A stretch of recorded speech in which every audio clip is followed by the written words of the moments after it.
ស្ដីពុកម៉ែបងប្អូនអរគ្នាត្រីចិញ្ចឹមទោះបីជាយើងមិនដូរទឹកវាក៏ដោយគឺទឹកដែលវានៅជាប្រចាំជារៀងរាល់ថ្ងៃបងប្អូនដូចជារូបភាពក្នុងវីដេអូនេះអញ្ចឹងគឺទឹកវាកកល្អវល់បាត់ទៅហើយតែហេតុអីបានជាវារស់គឺដោយសារតែធម្មជាតិវាគឺទឹករបស់វាអញ្ចឹងវាអាចរស់នៅបានប៉ុន្តែបើសិនជាបងប្អូនយកវាទៅដាក់នៅទឹកថ្មីគឺវាអត់ហៅថាអត់ទាន់សឹម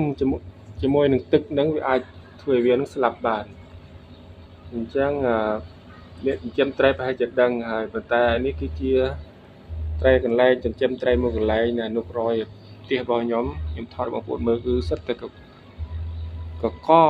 ល្អខ្វែកមើលនោះមានត្រីរស់ទៀតគឺឆ្ងល់បងប្អូនឆ្ងល់ខ្លួនឯងមិនចេះនៅបាននេះប្រភេទអានេះគឺត្រីកកែបងប្អូនគឺវាមានពីរពណ៌ខ្មៅហើយនិងពណ៌លឿងអានោះក្រអាធំហ្នឹង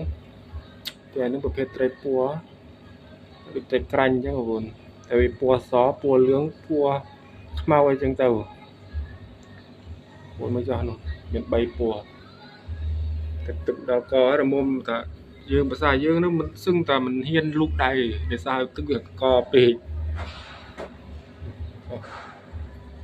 ជីវិតសត្វយ៉ាងម៉េចគឺអាចរស់បានឲ្យតែយើងមានដង្ហើមដកចេញចូលដូចជាដាក់ជាកំពង់ខ្យល់ដើម្បីឲ្យវាមានខ្យល់ចេញចូលអញ្ចឹងវាអាចរស់បានណាទោះបីទឹកល្អប៉ុណ្ណាក៏ដោយ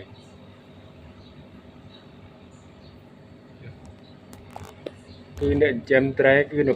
ពេលណាដែលយើងមើលត្រីគឺធ្វើអារម្មណ៍យើងរបស់យើងនឹងវាស្រស់ស្រាយតាមនឹងដែរអ្នកចូលចិត្តចិញ្ចឹមត្រីគឺ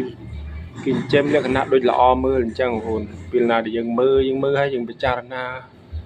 ធម្មជាតិហើយវាធ្វើឲ្យអារម្មណ៍របស់យើងនឹងស្រស់ស្រាយគឺប្លែកអារម្មណ៍អញ្ចឹងវីដេអូខ្ញុំក៏មានតែប៉ុណ្្នឹងឯងអរគុណច្រើនបងប្អូនអរគុណច្រើនបាយបាយ